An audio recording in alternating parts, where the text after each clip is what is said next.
ఓం శ్రీ గణేశ శారద మాతృశ్రీ గురుభ్యం నమః. మిత్రులారా, మనం గతంలో రామకృష్ణ పరమహంస యొక్క గొప్పతనం గురించి మనం తెలుసుకున్నాం. దానికి కొనసాగింపుగా స్వామి వివేకానంద యొక్క జీవిత చరిత్ర, ఆయన సాధించిన అద్భుత విజయాలు, వాటి గురించి ఈరోజు తెలుసుకుందాం. చివరి వరకు కూడా స్కిప్ చేయకుండా చూడండి. ఈ యొక్క రామకృష్ణ పరమహంస యొక్క గొప్పతనాన్ని, ఆయన యొక్క అద్భుతమైనటువంటి చర్యలను, ఆయన అద్భుత విశ్లేషణ శక్తిని గురించి విని ఎందరో ఆయన్ని దర్శించడం కోసం వచ్చేవాళ్ళు. పండితులు, పామరులు కూడా రామకృష్ణ పరమహంసను నిత్యం దర్శిస్తూ ఉండేవాళ్ళు. అలా వచ్చిన వాళ్ళల్లో స్వామి వివేకానందగా ప్రసిద్ధి చెందినటువంటి నరేంద్రనాథ్ దత్తా ఒకడు. ఈ నరేంద్రనాథ్ దత్తా కలకత్తాలో 1863లో 1863 జనవరి 12వ తేదీన జన్మించడం జరిగింది. తండ్రి విశ్వనాథ్ దత్తా, ఆయన న్యాయవాద వృత్తిలో 2 చేతుల గడించి 4 చేతులతో ఖర్చు పెట్టినటువంటి వ్యక్తి అనమాట. ఆయన తన కుమారుడిని కూడా న్యాయవాదం చేయాలని, ఇంగ్లాండ్కి పంపించాలని చాలా రకాలుగా అనుకునేవాడు. చిన్నప్పటి నుంచి కూడా ఈ నరేంద్ర అల్లరి పిల్లవాడిగా పేరు తెచ్చుకున్నా కానీ చదువులో మాత్రం కుశాగ్ర బుద్ధి. ఆటల్లో, పాటల్లో, చదువులో కూడా నెంబర్ 1 నరేంద్రనాథ్. ఆ విధంగా అటు అల్లరి చిల్లరగా ఉంటూనే ఉపాధ్యాయులు చెప్పిందంతా గుర్తుపెట్టుకునేటువంటి ఏకసంధాగ్రాహి అనమాట. ఆ విధంగా వ్యాయామం వలన శరీరం గట్టుబడి వస్తాదులాగా ఉండేవాడు.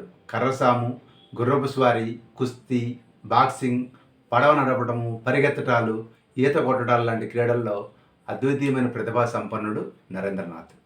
5 అడుగుల 8 అంగుళాల ఎత్తుతోటి విశాలమైనటువంటి నుదురుతో, నేత్రాలతో బొద్దుగా ఉంటూ అందరినీ కూడా చూడగానే ఆకర్షించి కట్టుబడేసేటువంటి రాజ టీవీ దర్పం కలిగి ఉండేవాడు.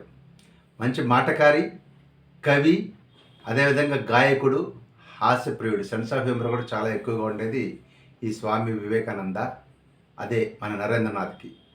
మొదటి నుంచి ఈయనకి తత్వశాస్త్రం అంటే చాలా ఇష్టం. అటు భారతీయ తత్వశాస్త్రాన్ని, ఇటు పాశ్చాత్య తత్వశాస్త్రాన్ని రెండూ కలిపి చదివినప్పుడు అతనికి ఏమీ తృప్తి కలిగించలేదు. ఒక పక్కన భారతీయ తత్వశాస్త్రం మీద అభిమానం, మరోపక్క విదేశీ తత్వశాస్త్రంలో ఉన్నటువంటి హేతువాద, తర్క, విశ్లేషణాత్మకమైనటువంటి ఆలోచన, ఈ రెండింటి మధ్యలో కూడా ఆయన నలిగి చాలా మదన పడుతూ ఉండేవాడు. అప్పట్లో బెంగాల్లో బ్రహ్మ సమాజం యొక్క ప్రభావం చాలా ఎక్కువగా ఉండేవి. ముఖ్యంగా కేశవచంద్రసేన యొక్క ఉపన్యాసాలు యువతని ఉర్రూతలొగిస్తూ ఉండేవి. ఆయన ఆకర్షణకు లోనైనటువంటి నరేంద్రనాథ్ కొన్నాళ్ళు బ్రహ్మ సమాజ సభ్యుడిగా కొనసాగినా కానీ మళ్ళీ అనుమానాలు మొదలైనవి. దేవుడున్నాడా, దేవుడిని చూశారా ఎవరన్నా, ఇట్లా అడుగుతూ ఉండేవాళ్ళు. బ్రహ్మ సమాజ నాయకుల్లో ప్రసిద్ధి చెందినటువంటి వాడు మహర్షి దేవేంద్రనాథ్ ఠాగూర్. ఈయన రవీంద్రనాథ్ ఠాగూర్ గారి తండ్రి. ఆయన కలిసి కూడా ఇదే ప్రశ్న అడిగాడు, మీరు దేవుడున్నాడా, దేవుడిని చూశారా అంటే ఆయన అన్నాడు, దేవుడున్నాడు కానీ నేను చూడలేదు అన్నాడు. దాంతో లాభం లేదు, ఇట్లా లాభం లేదని చెప్పనేసేసి ఏం చేయాలని ఆలోచిస్తున్నాడు. ఆ సందర్భంలో వీళ్ళు రామకృష్ణ పరమహంస గురించి గొప్పగా చెప్పుకోవటం విన్నాడు. తీరిగ్గా ఒకసారి దక్షిణేశ్వరం వెళ్ళి రామకృష్ణ పరమహంసను దర్శించి నమస్కరించాడు. నీకోసం ఎన్నాళ్ళకి ఎదురు చూస్తున్నాను నరేన్, ఎంత ఆలస్యంగా వచ్చావు బాబు అన్నాడు రామకృష్ణుడు. అప్పుడు నరేంద్రుడు అడిగాడు అనమాట, స్వామి మీరు దేవుణ్ణి చూశారా అన్నాడు. అనగానే ఆయన ఏం చెప్పాడు తెలుసా, చూశాను, నిన్ను చూసినంత స్పష్టంగా, ఇంతకంటే ఎక్కువగా అన్నాడు.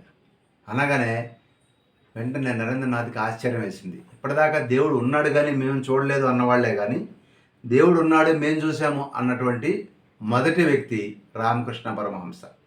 అప్పుడు రామకృష్ణ పరమహంస ఈ నరేంద్రుడిని తన పక్కన కూర్చోమని చెప్పి తన కుడిపాదంతో ఆయన్ని తాకించాడు. తాకించగానే నరేంద్రుడికి దాదాపు స్పృహ కోల్పోయినంత పనైంది. దృఢకాయుడు, దృఢ మనస్కుడు అయినటువంటి ఈ యొక్క నరేంద్రనాథ్కి ఇది చాలా ఆశ్చర్యం. ఎందుకంటే అతనికి మూఢ విశ్వాసాలు లేవు, ఒక ఎమోషనల్ ఇవి లేవు.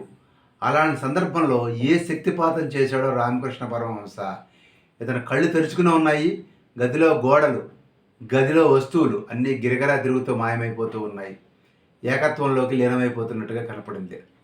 దాంతో ఓ ఫకీర్ గారు ఏం చేస్తున్నారు, ఓ స్వామి ఏం చేస్తున్నారు మీరు, నాకు ఇంటి దగ్గర అమ్మ నాన్న ఉన్నారు అని గట్టిగా అరిచాడు. అప్పుడు రామకృష్ణ పరమహంస నవ్వి ఇప్పటికి జాలే అన్నాడు.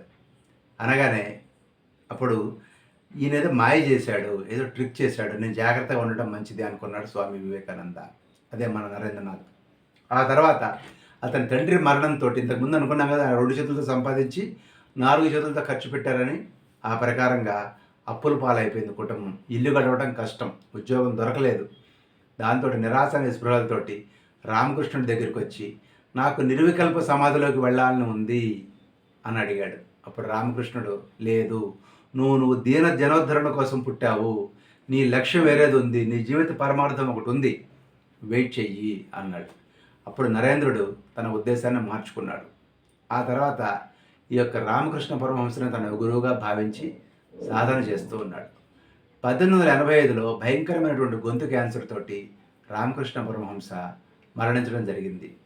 ఆ సందర్భంలోనే ఆయన ముఖం మీద చూపు నిలిపి తన సర్వస్వాన్ని ఆయనకు దారపోసి తన్మయ స్థితిలో నుంచి లేచి, నేను నా సర్వస్వాన్ని నీకు దారపోసాను, ఇప్పుడు నా దగ్గర ఏమీ లేదు, నేను బికారిని, నేను నీకు ఇచ్చిన శక్తితో ప్రపంచానికి సేవ చెయ్యి, నీ కర్తవ్యం పూర్తయ్యేంత వరకు తిరిగి రావద్దు అని చెప్పేసేసి ఆయన 1886 ఆగస్టు 15న రామకృష్ణ పరమహంస తన చిన్నారి శిష్యులందరినీ కూడా నరేంద్రనాథ్కి అప్పచెప్పి ఆయన సమాధిలోకి వెళ్ళిపోవడం జరిగింది. అదే ఆయన యొక్క ఆఖరి సమాధి. అప్పటికి నరేంద్రుడి వయసు 23 సంవత్సరాలు. గురువుగారు ఇచ్చినటువంటి గురుతర బాధ్యతని ఎలా చేయాలి తోచలేదు. చాలా సమయం పట్టింది, ఆలోచించుకుంటూ ఉన్నాడు. శిష్యులతోటి అక్కడే ఒక ఇల్లు అద్దెకు తీసుకొని ప్రార్థనలు, భజనలు, చర్చలు, ధ్యానము, యోగ సాధన ఇలా 2 సంవత్సరాలు గడిపారు. సన్యాసం స్వీకరించడం జరిగింది. నరేంద్రనాథ్ దత్తా కాస్త స్వామి వివేకానందగా మారాడు. కలకత్తా జీవితం విసుగు పుట్టి దేశాటన చేయడం కోసం బయలుదేరాడు నరేంద్రనాథ్ దత్త. అదే మన స్వామి వివేకానంద. 1888లో మొదలెట్టినటువంటి ఆయన 5 సంవత్సరాల పాటు దేశాటన చేస్తూ సేతు హిమాచలం తిరిగాడు. మధ్య మధ్య జబ్బుపడేవాడు. కోలుకున్నాక మళ్ళీ దొంగలు, హంతకులు, పతితులు, భ్రష్టులు, గొప్పవాళ్ళు, పేదవాళ్ళు, అన్ని రకాల మనుషులతోటి తిరిగాడు. ఈ దేశం మొత్తం అర్థం చేసుకున్నారు 5 సంవత్సరాల స్వామి వివేకానంద. ఈ విధంగా జరిగినప్పుడు అనేక మంది ఆయనకు శిష్యులుగా మారారు. ఈ సందర్భంలో ఆయన రామేశ్వరం వెళ్ళి అక్కడి నుంచి కన్యాకుమారి చేరుకొని అక్కడ నిలబడి ఒక కొండగుట్ట కనపడేసరికి నీళ్ళలో దూకి ఈదుకుంటూ అక్కడికి వెళ్ళి ఏకాంతంగా మౌనంలో ఆ యొక్క సముద్ర తీరంలో ఉన్నటువంటి ప్రకృతిపరమైనటువంటి సంగీతాన్ని వింటూ 3 రోజులు గడిపారు. ఎంతో గొప్ప తత్వశాస్త్రానికి, అనేక నాగరికతలకు, అనేక అద్భుతాలకు పుట్టుకెళ్ళినటువంటి తన భారతదేశం ఎన్నో ఆధ్యాత్మికమైనటువంటి ఔన్నత్యాన్ని కోల్పోయి శతాబ్దాలుగా పరతంత్రంలో కొట్టుమిట్టాడుతూ ఉంది. అంతా దీనత్వం, హీనత్వం, దారిద్ర్యం, యువకుల్లో నిస్తేజం, భౌతికంగా నిర్వీర్యమైపోయింది జాతి. ఏం చేయాలి? సరే, ఒక స్పష్టమైనటువంటి అవగాహనకు వచ్చినటువంటి ఆయన తిరిగి ఈదుకుంటూ ఒడ్డుకు చేరి మద్రాసు వెళ్ళి తన శిష్యులతో తనకు ఒక ప్రణాళిక ఉంది అని తెలియజేయడం జరిగింది. ఆ ప్రకారంగానే 1893 సెప్టెంబర్లో షికాగోలో ప్రపంచ మత సదస్సు జరుగుతోంది. పార్లమెంట్ ఆఫ్ వరల్డ్ రిలీజియన్స్ అనేటువంటి సదస్సు జరుగుతోంది. దానికి హిందూ మత ప్రతినిధిగా వెళ్ళి మన యొక్క గొప్పతనాన్ని, మన వేదాంతం యొక్క గొప్పతనాన్ని, మన భారతీయ యొక్క ఆత్మ యొక్క గొప్పతనాన్ని చెప్పి పశ్చిమ దేశాల వారి దగ్గర నుంచి కొంత సహాయ సహకారాలు తీసుకోవాలి. ఎందుకు? సైన్స్ పరంగా, ఇతర భౌతికమైనటువంటి ప్రోగ్రెస్ పరంగా అని ఆలోచించి ఇది నా సంకల్పము అని తన అభిమానులకు వెల్లడించినప్పుడు అందరూ కూడా సంతోషంగా విరివిగా విరాళాలు కలెక్ట్ చేసి ఆయనకి ఇవ్వటం జరిగింది. వివేకానందుడు 1893 మే 31న ముంబై నుంచి ఓడలో బయలుదేరి వాంకూవర్ మీదుగా జూలై నెల వచ్చేసరికి, అంటే మే నుంచి 2 నెలలు పట్టింది, జూలై నెల వచ్చేసరికి షికాగో నగరం జరగడం జరిగింది. అయితే ఈయన సెప్టెంబర్లో ఆయన చేరుకునేసరికి అప్పటికే ఎన్రోల్మెంట్ అయిపోయింది. ఈ ప్రపంచ సదస్సుకు, మత సదస్సులో ఎన్రోల్మెంట్గా చేసుకునేటువంటి అవకాశం దాటిపోయింది. ఈ షికాగోలో ఇక్కడ ఏం చేయలేను నేను, అక్కడ కాస్ట్ ఆఫ్ లివింగ్ చాలా ఎక్కువగా ఉంది, అందుకని చెప్పి బోస్టన్ నగరానికి వెళ్ళాలని రైల్లో బయలుదేరారు స్వామి వివేకానంద. దారిలో ఒక అమెరికన్ మహిళ తారసపడి ఆవిడ ఏం చేసిందండి, తనకు తెలిసినటువంటి ఒక యూనివర్సిటీ ప్రొఫెసర్కి ఈయన పరిచయం చేయడం జరిగింది. అప్పుడు ఆయన వివేకానందుడి యొక్క పాండిత్యానికి ముగ్ధుడైపోయినటువంటి ఆయన షికాగో ప్రపంచ మత సదస్సు సెలక్షన్ కమిటీ చైర్మన్కి ఒక సిఫార్సు లెటర్ ఇచ్చి వివేకానందుడికి ఇచ్చాడు. దాంతో ఆ వివేకానందుడు తిరిగి బోస్టన్ నుంచి షికాగో చేరుకున్నాడు. కానీ మళ్ళీ బ్యాడ్ లక్. ఆ ఉత్తరం కాస్త ఎక్కడో పోయింది, అందులో ఉన్న అడ్రస్ పోయింది. మళ్ళీ నిరాశతోటి ఆకలితోటి వీధులు తిరుగుతూ కొందరి చేత పో పో అనిపించుకొని అలిసిపోయి ఒక చోట రోడ్డు మీద చితుకులు పడ్డాడు. అప్పుడు ఎదురుకుండా ఒక వృద్ధ ధనిక మహిళ ఆయన్ని చూసి జాలిపడి ఆ ఇంట్లోకి ఆహ్వానించి భోజనం పెట్టి ఆయన మళ్ళీ మత సదస్సు అధ్యక్షుడికి పరిచయం చేయడం జరిగింది. ఈ విధంగా హిందూ మత ప్రతినిధిగా ఆయనకి అవకాశం దొరికింది. సెప్టెంబర్ 11వ తారీఖున ప్రపంచ మత సదస్సు ప్రారంభమైంది. వందలాది మంది ప్రతినిధులు హాజరయ్యారు. అందరి ప్రసంగాలు అయిన తర్వాత స్వామి వివేకానంద వంతు వచ్చింది. ఆయన లేచి నిలబడ్డారు. అందరూ ఆ యొక్క కాషాయ వస్త్రధారిని అలాగే చూస్తూ ఉన్నారు. Sisters and brothers of America అంటూ ఆయన ప్రారంభించినటువంటి ఉపన్యాసం ఒక్కసారిగా అందరినీ మెస్మరైజ్ చేసింది. ఆ సంబోధన తీరు, ఆయన గంభీరమైనటువంటి స్వరం, ముఖ వర్చస్సు, తేజస్సు, టీవీ, ఆ వేషధారణ చూసి వేలాది మంది సభాసదులందరూ సగౌరవంగా నిలబడి 2 నిమిషాల సేపు కరతళ ధ్వనులు చేస్తూ ఉండగా సభ మొత్తం మారిమోగిపోయింది. ఆ తర్వాత క్లుప్తంగా అయినా కానీ అనర్గళంగా వివేకానందుడి ప్రసంగం చేసిన తర్వాత మొత్తం మీద 10-12 సార్లు ఆ యొక్క సదస్సులో ఆయన ప్రసంగం చేసేటువంటి అవకాశం స్వామి వివేకానందకు దొరికింది. హిందూ మతం యొక్క ఔన్నత్యం గురించి, దాని పరమత సహనం గురించి, వసుధైక కుటుంబకం అనేటువంటి భావన గురించి అనేక ప్రసంగాలు చేశాడు ఆయన. అమెరికన్ పత్రికలన్నీ కూడా ఆయన సైక్లోనిక్ హిందూ అంటూ ఆకాశానికి ఎత్తేశారు. ప్రపంచ మత సభలో పార్టిసిపేట్ చేసినటువంటి అందరిలోకి చాలా గొప్ప వ్యక్తిగా, మహామహుడిగా ఆయన అందరూ కీర్తించడం జరిగింది. దాంతో దేశమంతా, ప్రపంచమంతా ఆయన పేరు మారుమరుగుపోయింది. భారతదేశంలోకి ఆయన గురించిన వివరాలన్నీ కూడా వార్తాపత్రికల్లో రావడం జరిగింది. దాంతో ప్రజలందరూ కూడా ఆయన ఎప్పుడు వస్తారా అని ఎదురు చూస్తూ ఉన్నారు భారతదేశంలో. ఆ తర్వాత ఆయన వివిధ నగరాల్లో, అమెరికాలో ఉన్నటువంటి వివిధ నగరాల్లో ఈ యొక్క వేదాంత తత్వ ప్రచార కేంద్రాలు ప్రారంభిస్తూ 3.5 సంవత్సరం పాటు అమెరికాలో ఉండిపోయారు. మధ్యలో 2 సార్లు అక్కడి నుంచి ఇంగ్లాండ్కి వెళ్ళి రావడం కూడా జరిగింది. ఎంతోమంది మేధావులు శిష్యులుగా తయారైపోయారు. అమెరికన్ తత్వవేత్త అయినటువంటి విలియం జేమ్స్ వివేకానందుడి యొక్క రాజయోగం చదివి ప్రభావితుడయ్యాడు. అదేవిధంగా మాక్స్ ముల్లర్ కూడా ఆయన యొక్క అభిమానం అవ్వడం జరిగింది. పశ్చిమ దేశాల్లో 3.5 ఏళ్ళు జరిపిన తర్వాత 1897 జనవరిలో ఆయన భారతదేశానికి తిరిగి రావడం జరిగింది. ఒక మహాచక్రవర్తి ప్రపంచాన్ని జయించి తిరిగి స్వదేశానికి వస్తే ఎలాంటి స్వాగతం లభిస్తుందో స్వామి వివేకానందకు అలాంటి స్వాగతం లభించింది. ఇటు సింహళం నుంచి మొదలెట్టి మద్రాసు నుంచి ఒక్కొక్క పట్టణం దాటుతూ కలకత్తా చేరే వరకు కూడా వివేకానందుడికి భారతీయ ప్రజలు బ్రహ్మరథం పట్టడం జరిగింది. ఆయన యొక్క విజయాలు అన్ని ఆనోట్ల ప్రజలందరికీ తెలిసిపోయినాయి. 2.5 సంవత్సరం పాటు దేశవ్యాప్తంగా అనేక కార్యక్రమాలలో మునుగుతూ తేలుతూ గడిపారు స్వామి వివేకానంద. రామకృష్ణుని యొక్క సేవలు, రామకృష్ణుని యొక్క జీవితం, ఆయన యొక్క ఉపదేశాల గురించి ప్రపంచానికి చాటి చెప్పేందుకు గాను అటు రామకృష్ణ మట్టు, ఇటు రామకృష్ణ మిషన్ అనే 2 సంస్థలను ఆయన స్థాపించారు. గంగా నది సమీపంలో, అంటే కలకత్తాలో ఉన్నటువంటి హుగ్లీ నది సమీపంలో బేలూరు దగ్గర అనేకమైనటువంటి ఫండ్స్ వచ్చినందువలన వాటితో ఒక సువిశాలమైనటువంటి స్థలాన్ని కొనుగోలు చేసి అక్కడ రామకృష్ణ మిషన్ ప్రధాన కార్యాలయాన్ని ప్రారంభించడం జరిగింది.